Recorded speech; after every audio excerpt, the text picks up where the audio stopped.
Hello guys, welcome back to my channel, and in this video I'll be talking about how you fill this GKS application form. So before proceeding, I would like you to request one thing. Please subscribe to my channel. I'm almost there to reach 3000 followers. So if you subscribe now, I'll be able to reach 3000 subscribers, and then I'll get more motivated to make these videos on this scholarship. So okay, without any further delay, let's proceed to the video. So here in this video I'll be explaining like how you fill form 1 to form 9 or form 8. So let's watch. So here you can see is like this is the application checklist. So if you are applying by embassy track, you have to select the embassy, and if you are applying by university track, then you have to select university. So, and this is the name of institution receiving application. So here you have to fill, if you are applying by embassy, then you have to fill the name of the embassy, and if by university, then the name of the university where you are applying, where you are sending your documents to. Then this is the full name of applicant. So you have to follow this, like family name first, then given name, then middle name, like follow the passport style. Then country of citizenship. So these are like very basic details, and you have to check mark this one if you're applying for master's degree. And then you have to like follow these checklists and check mark these things, because these all are required documents for master's degree or doctorate degree. So you have to follow this like checking style in this application checklist to make sure that you are filling this application form with all the required documents. Now moving ahead. So this is the form 1, that is the main form of this application form, and you can see the items marked in red box are required for all applicants, and you have to delete the pink colored examples, and it should be typed in English. So these three information before we start filling the application form. So for example, if you're applying by embassy track, and if it's a general program, then you select general.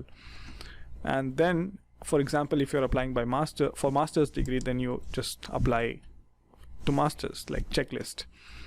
Then the desired field of study, that is division. So if you don't know the division, I would recommend you to check the university information files, that PDF files for each university, or the Excel sheet to get to know about the division.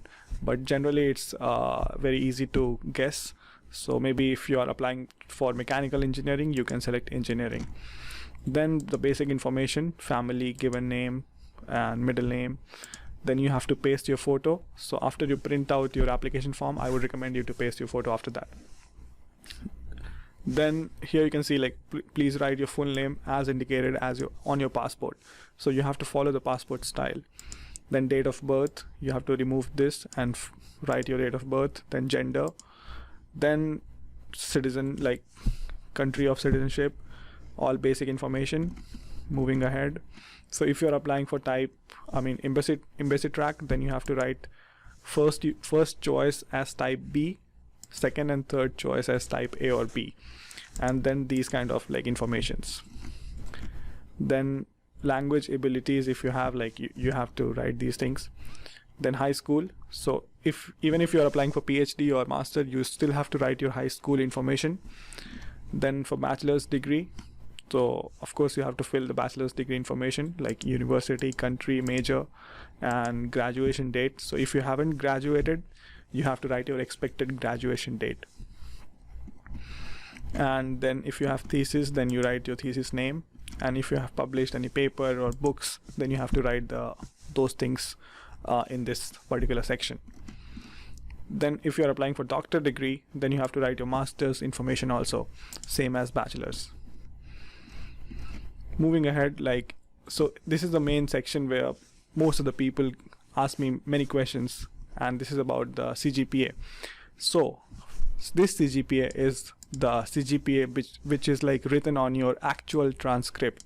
Okay, so for example, if you are from a place where the CGPA is on 10 scale, so you just have to write something out of 10. So for example, if your CGPA is maybe 9 out of 10, so you write 9 out of 10 like this. And then because this 9 out of 10 CGPA is not accepted as official CGPA, then you have to use Scholaro or WES, for which I have already made a video, you can watch it. to convert your CGPA into 4 scale, and then you have to write that CGPA here. So for example 4 by 4, and then corresponding to this converted CGPA you have to check the appendix which is available in the guidelines to see the score percentile. So for this 4 by 4 I think it should be 100. So that's like simple. So first you have to write a CGPA, or if you follow a percentage system at your university, then you have to write that CGPA which is written on your transcript. Then you have to write the converted, and then write the percentile according to the converted one. So it's very simple, just follow this. And then if you have a transcript which has every semester GPA also, then you can just follow this, like maybe in first semester you got maybe 8 out of 10, then maybe in second semester you got like maybe 8.7, 8.8 out of 10. So just follow like this kind of way, this kind of method. But if you are converting your grades semester wise, and if you are getting that approved by the university, then you can write here like 4 scale also. So for example 3.5 out of 4, or maybe you can write here like 3.2 out of 4. So it depends on like what scale are you writing. So if you want your 4 scale to be written, so you have to get it approved by the university. Anyways, let's move forward. So these are the previous scholarships and visits, like if you have. And finally on this application form 1, you have to write the date, full name and signature. Then personal statement, I have already made a video on personal statement, like I've shared my personal statement also, so you can watch that video. And so yeah, if you see, like the maximum is 3 pages and it should be single spaced and the size 11. So these are the basic details, and you have to write these things in this personal statement. Moving ahead to the study plan. So I've also made the video on study plan, so you can watch that video. The maximum limit is 3 pages, and same thing as all previous years.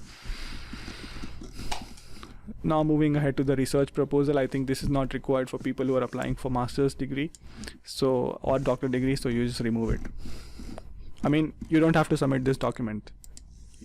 Even if you don't, I mean, if you're applying for master's degree, you just don't have to submit this document. Just don't submit a blank page. Like, don't print it out, okay? Because many people print it out and submit a blank page, so you don't have to do that. And then form 5, which is the recommendation letter, it is one of the most important documents. So first, like, this has to be written by yourself, so your name, degree and the major. So for example, if you're applying by embassy track, then you are applying to different majors, then I would recommend you to write something like major 1/major 2/major 3. So like that, in this way you can write about all the 3 majors where you're applying for, and if all the majors are same, then you just write it one time.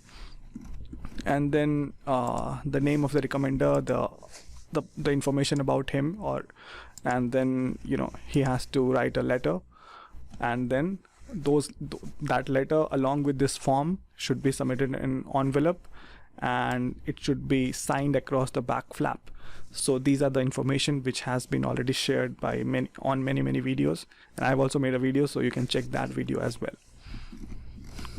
And then your recommender need to sign at the end, and date should be mentioned. And if you have taken the recommendation letter before this guidelines came, that is also okay, no problem. 1 year is the validity of the recommendation letter. So form 6, this you don't need. Then form 7, yeah, you have to like check all these boxes, and then finally at the end of the document you have to sign and write your full name. And form 8, like personal medical assessment, so if you have like these conditions, you have to yes no answer. And finally you have to like date, name and signature. Similarly for form 9, so same date, like it's like simple.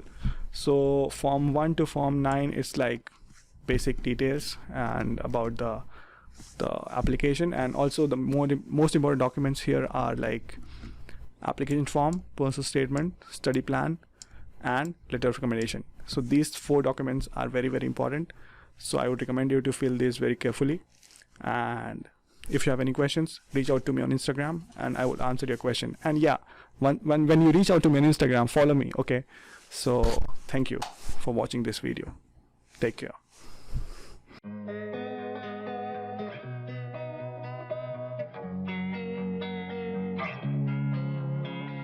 Losing time, I'm fading fast. I just wanna make it last. Try to let go of the past. I close my eyes, embrace the blast. Sleepless nights and headaches stack. Restlessness to hell.